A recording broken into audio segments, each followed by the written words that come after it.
When people imagine redundancy, they usually picture the meeting, the awkward conversation with HR, the laptop being handed back, the walk to the car park, wondering what just happened. That part is really uncomfortable, but it isn't the hardest part. Today, I will show you the exact budgeting system I used after losing my job and a few things I did to launch my next roles. This is Steve, and thanks for joining me. For me, the hardest part came a few days later when everything became very quiet. There were no more team meetings filling my calendar, no emails arriving every few minutes, and no reason to check my work phone because it had already been returned. I found myself sitting at the kitchen table with a cup of coffee, opening my banking app over and over again as if the numbers might somehow change. That's when reality finally caught up with me. The salary I had relied on for years had stopped overnight, but every bill that depended on this salary was still arriving exactly as planned. The mortgage company didn't care that I had lost my job. The energy company, same as well. They didn't post their direct debit. Council tax still needed paying. Insurance was still due. And the supermarket certainly wasn't offering discounts because I'd been made redundant. Like many people in their 50s, I wasn't sitting on years of savings. I'd earned a decent income, but life has a habit of using your money before you get the chance to save it. There had been holidays with the family, home improvements, helping the kids, unexpected repairs, and all those little expenses that quietly become part of everyday life. On paper, I had a good career, yet suddenly I found myself asking the same question millions of people ask every year. How long can we actually keep going? Nobody teaches you how to answer that question. Schools don't teach it, employers certainly don't teach it, and financial advice often assumes you've built up a healthy emergency fund sitting comfortably somewhere, in one of your bank accounts. If you're watching this because redundancy had just happened to you, there's a good chance you're thinking exactly what I was thinking. I don't need investment advice right now. I just need to make sure I can pay next month's bills. So let me tell you how I budgeted to the best of my understanding after losing my job. It isn't complicated, it isn't based on spreadsheets with dozens of formulas, and it certainly isn't perfect, but it helped me stop panicking, start thinking clearly, and buy myself something that turned out to be far more valuable than money. It bought me time. So first thing I did, I stopped budgeting like an employee. One of the biggest mistakes I made during the first week was trying to carry on as though nothing had really changed.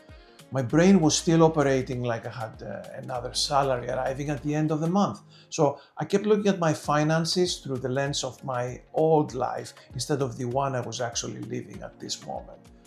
That sounds obvious now, but when you've worked for 30 years, spending habits become almost automatic. You renew subscriptions without thinking. You grab lunch because you're busy. You replace something that breaks because you learn it back next month and tell yourself that one more takeaway won't make any difference. The problem is that redundancy changes the rules overnight. You no longer have the luxury of asking, can I afford this? The question becomes, does this help me survive until my next opportunity comes along? That single shift in thinking changed everything for me. I realized I wasn't trying to preserve my lifestyle anymore. My job was to preserve my options. Every pound I spent had to earn its place because every unnecessary purchase shortened the amount of time I had available to find the right role instead of accepting the first one that came along out of desperation. That became the foundation of my entire budget. Second thing I did was I divided my money into two groups. I did not create dozens of spending categories because I knew I'd never keep up with them. I've done it in the past and it hasn't worked out for me. Instead, I made every expense answer one very simple question. Does this keep my family secure? If the answer was yes, it stayed. If the answer was no, it was questioned. The mortgage stayed because losing the house was not an option, obviously. Food stayed because eating properly wasn't something I was prepared to compromise on. The internet stayed because applying for jobs without internet would have been really difficult and, to be honest, would have been ridiculous. My phone stayed because recruiters can't call you if you cancel your contract. Even things like insurance became non-negotiable because replacing one financial problem with another was not going to help. At this point, I realized something else. I needed a framework because good intentions don't pay bills. Every time money came into my account, whether it was a redundancy pay, a final salary payment, or any other income, I divided it in exactly the same way. Around 60% went straight to essential living costs, such as the mortgage, utilities, food, and insurance. 20% became my financial runway, money that I refused to touch unless I absolutely had to, because it represented extra weeks of breathing space for me. 10% was reserved for finding my next opportunity, whether that meant, spending the fuel or train tickets for interviews, a decent shirt, new shirt, some LinkedIn premium expenses, everything that was on the course of generally improving my chances of getting hired. The remaining 10% covered everything else, and if there was anything left over at the end of the month, it went straight back into extending my runway. The percentages weren't magic, and they changed slightly from month to month, depending on what was there. But the principle never changed. Every pound had a job before I spent it. Once those essentials were covered, I looked at everything else with a completely different mindset. It wasn't about whether I liked something or whether I used it regularly. It was about whether it helped me move closer to getting back into work. That distinction made difficult decisions surprisingly simple. The third point I discovered was that the hardest thing to cut wasn't money at all.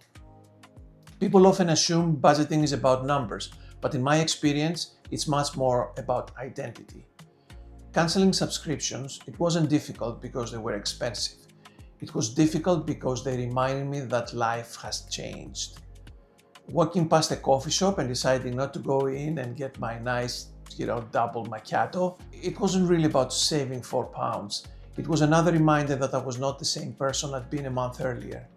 Even browsing online became dangerous because shopping had quietly become entertainment for me after years of working hard.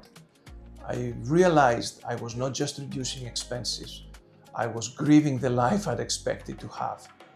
Nobody talks about that part.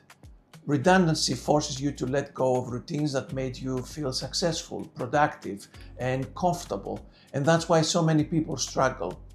They aren't fighting the budget, they are fighting the emotional reality that things are somehow different now.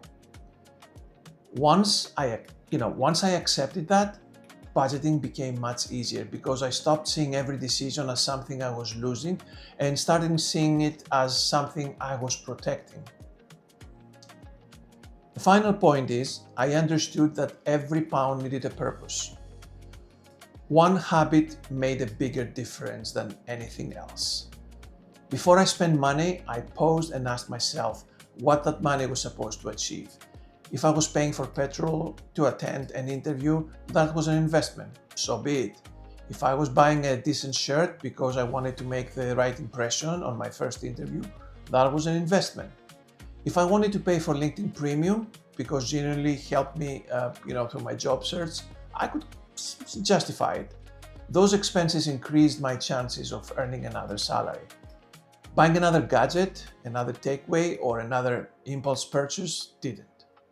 The interesting thing was that once I started thinking in that mode, thinking like that, I actually felt less anxious. My money wasn't disappearing randomly anymore.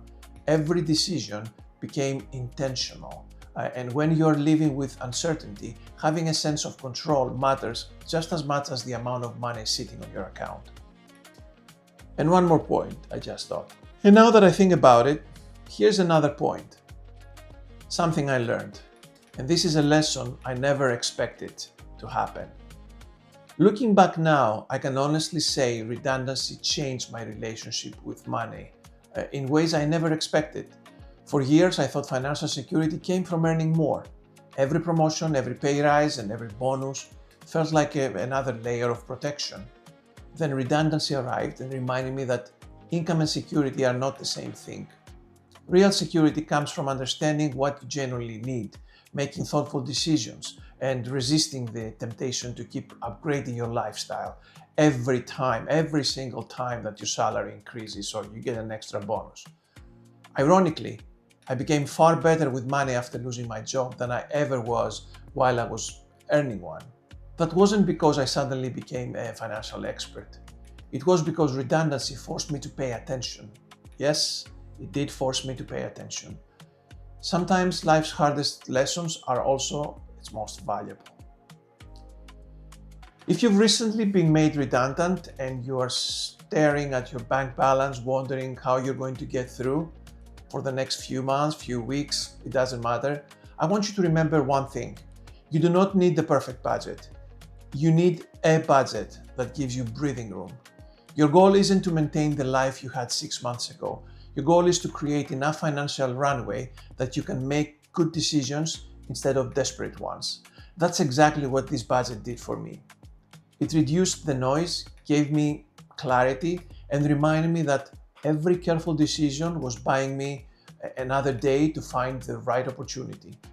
Eventually, another job came along, but by then, something had changed.